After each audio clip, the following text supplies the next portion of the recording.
Salut à toutes et à tous, et bienvenue sur ce premier épisode de notre podcast Drôle de vie, qui a pour ambition de décortiquer les parcours de ceux que l'on considère comme ayant réussi, à travers leurs questionnements, leurs difficultés, leurs erreurs et leurs échecs, pour trouver ou retrouver le chemin d'une vie belle et libre.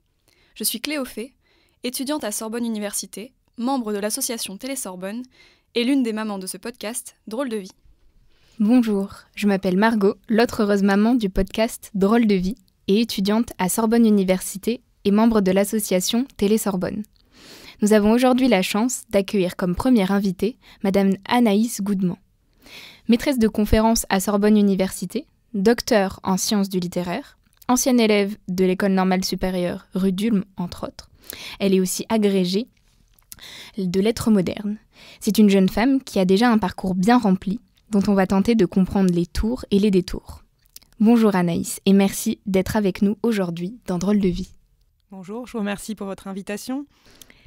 La première question que l'on posera, c'est « Présentez-vous comme vous le souhaitez ». Alors ce que je dirais, c'est, puisqu'on a mis d'abord en avant mon parcours professionnel, c'est que je me définirais comme une narratologue. C'est-à-dire que je suis spécialiste du récit, en particulier des séries sous toutes leurs formes, du roman feuilleton aux séries télévisées, dans la culture médiatique. Donc voilà, ce serait l'étiquette qui me conviendrait le mieux, ce serait celle-ci. Et après, du coup, professionnellement, je dirais que mon travail se situe à l'intersection un petit peu de la littérature et des sciences de l'information et de la communication. Et donc c'est pour ça que j'ai été recrutée sur ce poste à la Sorbonne, donc pour enseigner dans la licence LEMA, qui se destine à des étudiants littéraires, mais qui souhaitent travailler dans la communication, les médias, l'édition. Et après, donc, si je dois me définir d'un point de vue un petit peu plus personnel, un trait que je mettrais peut-être en avant, c'est la fiabilité. J'ai l'impression d'être quelqu'un d'assez fiable dans l'ensemble, ce qui n'est pas toujours facile dans les carrières universitaires où on est très, très sollicité. Peut-être un aspect qui se voit un petit peu moins dans ma carrière, mais c'est une certaine j'essaie d'être quelqu'un d'assez créatif, donc là j'ai pas trop le temps d'avoir énormément de loisirs parce que c'est une année de prise de poste, c'est très intense évidemment, mais voilà, j'aime bien avoir des activités musicales, quand j'ai le temps, j'aime bien dessiner, faire un peu de vidéo, des choses comme ça. De cultiver votre créativité. Oui, c'est ça. Et considérez-vous votre parcours plutôt comme linéaire, comme une évidence, ou avez-vous souvenir de moments de doute, de questionnement, simplement de réflexion ? Alors, je dirais que j'ai quand même eu un parcours assez peu accidenté et plutôt linéaire. Bon, alors déjà, moi, je suis originaire de Pau, dans le sud-ouest, donc c'est là que j'ai fait ma scolarité jusqu'à la prépa. Donc, j'ai fait des classes préparatoires. Et donc ça a été assez important pour moi de faire une prépa littéraire et particulièrement une prépa à Pau, parce qu'en fait, j'avais un suivi très, très, très personnalisé.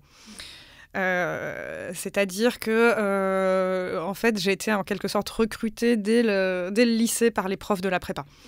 C'est-à-dire, comme ils avaient très envie qu'il y ait des étudiants qui intègrent, ils faisaient campagne, en quelque sorte, ils faisaient des sortes de repérage un petit peu dans les classes de terminale, pour essayer de convaincre les étudiants de s'inscrire en prépa. Bon, moi, j'étais déjà convaincue que j'allais faire une prépa, mais de fait, ce qui était l'incertitude pour moi, c'était de savoir si j'allais rester à Pau ou si j'allais partir dans une prépa un peu plus importante. Je visais pas les grosses prépas parisiennes type Henri IV ou Louis le Grand, mais peut-être les prépas toulousaines ou bordelaises. Voilà, ce qui fait que je suis restée, donc j'ai décidé de demander comme premier choix la prépa de Pau, que j'ai eue sans difficulté. Et ce qui a été très important pour moi dans mon parcours, parce que en fait, donc, la première année où j'ai tenté le concours de l'ENS, j'ai été sous-admissible. C'est-à-dire donc que j'ai pas été admissible à l'oral, mais c'est une sorte de lot de consolation en quelque sorte, pour dire que pour indiquer que ça vaut peut-être le coup de cuber, c'est-à-dire de refaire une cagne pour retenter une deuxième fois, parce qu'on n'est pas très très loin. Et du coup, à ce moment-là, donc quand j'étais sous-admissible, ce qui m'a évidemment un petit peu déçue parce que à ce moment-là, j'avais compris que peut-être je pouvais espérer que ça marche. En fait, mes profs de lettres et de latin se sont concertés et se sont mis d'accord sur le fait que en fait, j'étais bien meilleure en littérature que en latin. Et donc, ils m'ont conseillé, et ça a été vraiment quelque chose de très important pour moi, ils m'ont conseillé de passer le concours en lettres modernes pour la deuxième tentative. Et ils m'ont dit, en fait, ça n'empêche pas, si vous intégrez en lettres modernes, ça ne vous empêchera pas de continuer en lettres classiques à l'université si vous le souhaitez, il n'y aura pas de problème. Donc, pour votre deuxième année de Cagne, enfin votre deuxième Cagne, ce que vous allez faire, c'est que vous allez suivre à la fois les options de lettres modernes et les options de lettres classiques. Et vous passez le concours en lettres modernes, mais vous ne perdez pas de temps sur les lettres classiques. Mais alors, donc, quand vous avez eu le résultat, la sous-admissibilité, donc là, vous vous êtes remis en question. Il y a eu peut-être un moment de doute, mais vous avez quand même foncé et choisi la Cube parce que vous aviez dans la tête l'ENS. C'était quelque chose que vous aviez dans la tête depuis la terminale ? Depuis la terminale, non. Je pense que c'est quelque chose qui s'est installé un peu progressivement. Comment dire ? Je pense que peut-être que si j'avais eu justement l'ENS en tête au moment de la terminale, j'aurais peut-être choisi une prépa parisienne ou au moins une prépa bordelaise et toulousaine. Ce qui a déterminé mon choix à rester à Pau, c'est aussi que je me suis dit une petite prépa familiale, de toute façon, comme a priori, les concours, c'est complètement inaccessible, ça ira très bien pour ce que je peux avoir, à savoir continuer ensuite à l'université et puis éventuellement passer l'agrégation, etc. Et en fait, du coup, c'est vraiment après, quand j'ai repassé le concours la deuxième fois et que ça a marché, que ça m'a semblé évident que en fait, c'était beaucoup plus adapté pour moi de partir sur un parcours... de lettres modernes qui collait beaucoup mieux, surtout qu'après, je suis passée pour mon Master 2 sur un sujet qui était consacré à la bande dessinée. Donc là, vraiment, c'est vraiment parti dans une direction quasiment opposée aux lettres classiques, en fait. Donc voilà, du coup, s'il y a quelque chose d'un petit peu accidenté dans mon parcours, ce serait vraiment ce passage un peu en quelques années qui s'est fait entre les lettres classiques et... d'abord initialement les lettres modernes, mais qui est devenu vraiment en fait plutôt la culture médiatique en fait.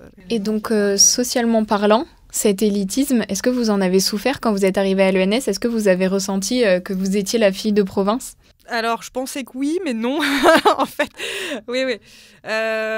Du coup, en fait, moi, je projetais un truc un petit peu de... j'avais un peu une image des prépas parisiennes très élitistes, etc. Et puis, moi, je me disais... je pense que l'ambiance à l'ENS, ça va être quand même un peu bizarre avec tous ces gens qui débarquent d'Henri IV et de Louis le Grand. Je pense que je vais pas être très pote avec eux. En fait, si. Et de fait, en fait, la première chose qui m'a surprise, c'est que il y a ce truc un peu, ce rituel un peu étrange, juste après les résultats du concours, où tous les admis étaient réunis dans la grande salle de l'ENS, et puis devait passer, je sais même plus pourquoi, j'ai un souvenir un petit peu, j'étais un petit peu dans un état euphorique, je pense, donc j'ai un souvenir un peu vague, mais en tout cas on se faisait appeler un par un, et puis il donnait la prépa d'origine. Voilà. D'accord. Et je crois qu'on se faisait peut-être appeler dans l'ordre du classement, un truc comme ça. Bon. Et puis moi, j'ai le souvenir que, en fait,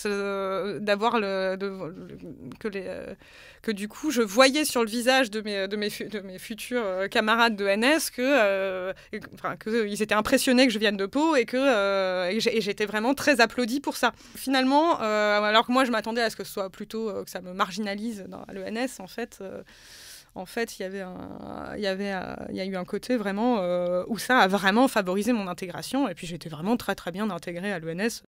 Est-ce que votre entourage, vos amis, votre famille, vos directeurs ou directrices de travaux ont eu un impact marquant sur vos choix de vie et vos choix de carrière ici plus particulièrement ? Alors, pour les amis et la famille, je pense que ça a eu un impact peut-être plutôt indirect. Disons qu'après, vu les objets qui m'ont intéressée dans ma thèse, je pense qu'il y a eu un côté quand même un petit peu... m'intéresser aussi à des objets qui étaient les récits qui m'intéressaient quand j'étais enfant aussi. Du coup, dans ma thèse... Par exemple, je parle beaucoup de la jeunesse de Picsou. Je lisais beaucoup Picsou Magazine quand j'étais enfant. Oui, je sais pas, après, les souvenirs des soirées Star Wars, quand j'avais, autour de 10 ans, des choses comme ça. Donc, il y avait un petit peu il y a eu cette dimension-là. Et là, du coup, c'était plutôt mon père qui avait un vrai intérêt pour ce que j'appelle de façon très large, et le terme est peut-être pas le plus adapté, mais la culture médiatique. Les amis, je sais pas, je pense que... Ça a été plutôt indirect, là, pour le coup. Je dirais que c'est quelque chose d'un petit peu séparé. Après, je pouvais en parler. J'en parlais. Comme c'est un des sujets qui intéresse beaucoup de gens, en fait, c'est assez agréable aussi. C'est-à-dire quand vous faites une thèse qui est en partie consacrée au sujet, aux séries télévisées, forcément, vous avez beaucoup de conversations avec les gens et qui peuvent apporter aussi des éléments de réflexion. Donc ça joue. Et est-ce que vous avez rencontré des barrières physiques ou métaphoriques, des barrières mentales que vous avez pu peut-être vous créer vous-même, ou des barrières sociales même, qui ont compliqué votre parcours ? Alors, disons que barrière mentale, je dirais que ce qui n'est pas très facile dans une carrière académique, c'est... de se sentir légitime. Donc ça, c'est... le syndrome de l'imposteur. Oui, d'une certaine manière, c'est un petit peu ça. Et ça, je pense que c'est pas... surtout au début d'un doctorat, c'est quelque chose qui n'est pas évident qui n'est pas forcément évident à gérer, de se sentir légitime. Il y a ce truc un petit peu bizarre lors des premières années de doctorat, où on est un petit peu à cheval dans la carrière. C'est-à-dire qu'il y a vraiment ce truc où on est à la fois étudiant et enseignant. On est quand même chercheur, mais chercheur en formation. C'est pas facile de rentrer... Moi, j'ai trouvé ça assez difficile de rentrer dans les... de participer à mes premiers colloques, faire des articles, etc. Au début, pour se mettre le pied à l'étrier là-dedans, c'est pas évident. Après, on arrive assez vite, enfin, en tout cas, moi, ça a été mon cas, mais je crois que c'est vraiment un sentiment plutôt partagé par beaucoup de doctorants. Au bout d'un moment, quand on se fait un petit peu connaître et que si ça se passe bien, ça roule tout seul et ça devient le truc un peu inverse. On est tout le temps sollicité, on n'a pas trop besoin... où il faut apprendre à dire non, plutôt. Mais au début, il y a vraiment ce truc un petit peu de devoir... c'est un vrai effort, parce qu'on ne se sent pas forcément à l'aise dans ce milieu qui est assez impressionnant quand même, d'envoyer des propositions de communication, de répondre à des appels à articles, des choses comme ça. Voilà, du coup, ça, je pense que c'est vraiment une des grandes difficultés de ce type de carrière, vraiment d'apprendre à se situer. L'idée de se faire une place, peut-être, de se faire sa place au milieu de tout ça. Oui, c'est ça, d'essayer de savoir comment exister, exister collectivement. Enfin, ça, c'est une autre chose qui est un petit peu difficile dans la carrière académique, c'est quand même assez solitaire. C'est-à-dire que c'est un travail qui est, des fois, je trouve, pas très humain, dans le sens où ça demande d'être un peu inhumain dans ses réflexes de travail. C'est-à-dire qu'on doit tout le temps... ça fonctionne un petit peu au stress, quand même. C'est-à-dire qu'on fait le travail si on est stressé, parce que personne va nous pousser à le faire. Il y a beaucoup le travail de recherche en particulier, si vous décidez de ne pas en faire, personne va vous dire vous pouvez avoir des problèmes au bout d'un moment, mais voilà, il y a une grande partie de ce travail de recherche, c'est vraiment lié à une pression qu'on se met soi-même. Et donc ça peut être quelque chose d'un petit peu problématique aussi. Apprendre, c'est quelque chose qui se prend au début, d'apprendre à s'autodiscipliner pour réussir à travailler de son côté, à essayer de se fixer des horaires un petit peu corrects. Et ça prend un petit moment aussi, mine de rien. Et donc là, on vous a demandé plein d'exercices différents tout au long de votre formation. Et ensuite, vous êtes devenu prof. Donc vous êtes un peu passé de l'autre côté du métier. Du miroir, exactement. Comment s'est passée cette transition ? Je dirais que justement, la première année où j'ai enseigné, ça a été presque plus naturel que dans d'autres contextes, en fait. Parce que donc, cette année-là, j'enseignais le français langue étrangère. Et donc là, c'était vraiment des cours qui fonctionnaient beaucoup sur l'échange avec les étudiants. Et ça, oui, je pense que ça, c'était assez naturel pour moi. Après, ensuite, j'ai enseigné vraiment de la littérature. Quand j'étais en contrat doctoral, je faisais des cours sur Balzac, La Fontaine, Marivaux, voilà. Comme c'était un cours qui était des TD, mais où il y avait quand même des parties de cours qui se rapprochaient davantage des cours magistraux, ça, je trouvais ça pas très naturel, la posture de prof qui parle. Et de manière générale, moi, je me suis toujours sentie plus à l'aise à l'écrit qu'à l'oral. Donc, ouais, disons que c'est pas le contexte qui est le plus facile pour moi, d'avoir un public important.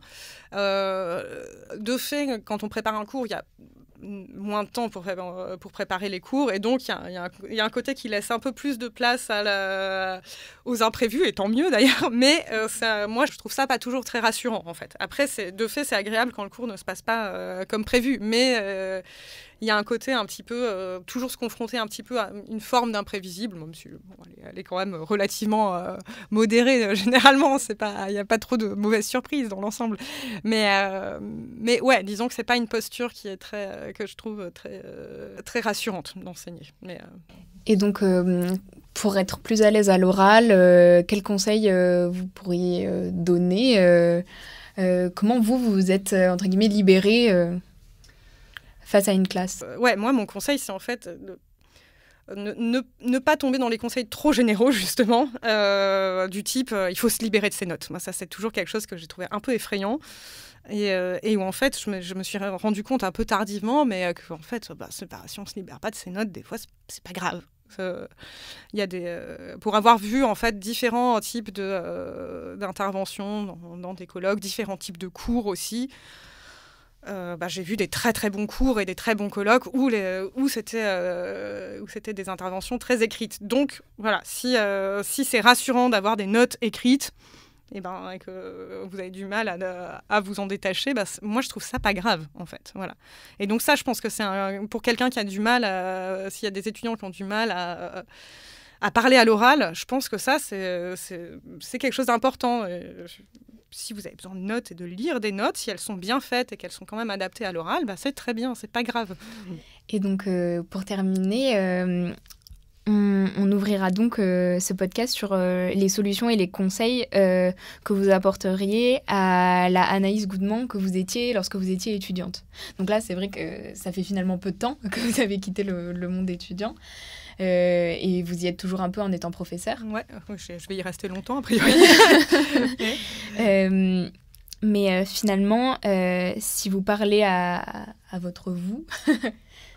Est-ce qu'il y a des choses que vous feriez peut-être différemment pas forcément des regrets, mais des choses, d'autres voies, d'autres façons de faire. Justement, je dirais que en fait, la tendance qui était la mienne, qui je pense est celle de beaucoup celle de beaucoup d'étudiants, c'est un peu des fois de se sous-estimer, surtout quand on est une femme. Je pense que c'est un petit peu classique. Et du coup, ce serait un petit peu ça, de me dire... en fait, à chaque fois, j'étais un petit peu surprise par le fait que j'atteignais une étape que je pensais jamais atteindre, en fait. Et du coup... voilà, ce serait un peu dire, mais en fait, les choses ne sont pas si inaccessibles que ça. C'est possible, quoi. Se faire confiance. Oui, se faire confiance, et puis aussi faire confiance à ce qu'on nous dit, les enseignants, en fait. Il y a aussi... Bon, des fois, ça peut être à double tranchant, mais parce que des fois, il y a des enseignants qui vont dire des trucs pas sympas et pas du tout constructifs et tout. Mais disons que si, plutôt, je reprendrai comme ça, mais... Si un enseignant a dit quelque chose de positif sur nous, c'est que c'est vrai, qu'on peut le croire. Voilà, il y a un côté un peu... voilà, je dirais peut-être pas la même chose sur les trucs négatifs, parce que des fois, encore une fois, il y a des gens qui sont pas forcément très constructifs, mais de ce point de vue-là, voilà. Donc, je pense que c'est un petit peu ça que je dirais, quoi. Je pense qu'il faut jamais jamais laisser la stratégie professionnelle, la pure stratégie... gagner par rapport à ses centres d'intérêt. Je pense qu'il faut quand même que quand on choisit son parcours, quand on choisit son orientation, il faut vraiment faire attention à choisir quelque chose qu'on aura envie de faire à un moment ou à un autre. Et voilà, il faut que la part d'intérêt d'intérêt personnel soit vraiment assez marquée, parce que sinon, déjà, vous n'y arriverez pas, je pense. Surtout à l'université, où on n'est pas très bien encadré. On mériterait d'être plus encadré, même si je trouve que tout le monde fait quand même bien son travail dans l'ensemble, mais les effectifs sont vraiment pas assez importants. Et donc, du coup, essayez de savoir ce que vous aimez pour vraiment choisir le parcours qui vous intéresse. D'accord. Ça me paraît être un très bon conseil, finalement, oui, pour finir. Finalement, C'est pas d'une folle originalité, mais non, quand même, mais je pense que c'est bien de le rappeler, ce que je voulais dire par là, c'est que des fois, il y a des détours qui peuvent offrir des voies professionnelles qu'on n'imaginait pas, et qu'il faut pas forcément sous-estimer, quoi. Voilà. Ne pas hésiter à s'écouter. C'est ça, oui. Exactement. Donc merci beaucoup Anaïs Goudement. Nous espérons que ce podcast résonnera à vos oreilles autant qu'il a résonné dans les nôtres. Et à bientôt. Merci à vous. À bientôt.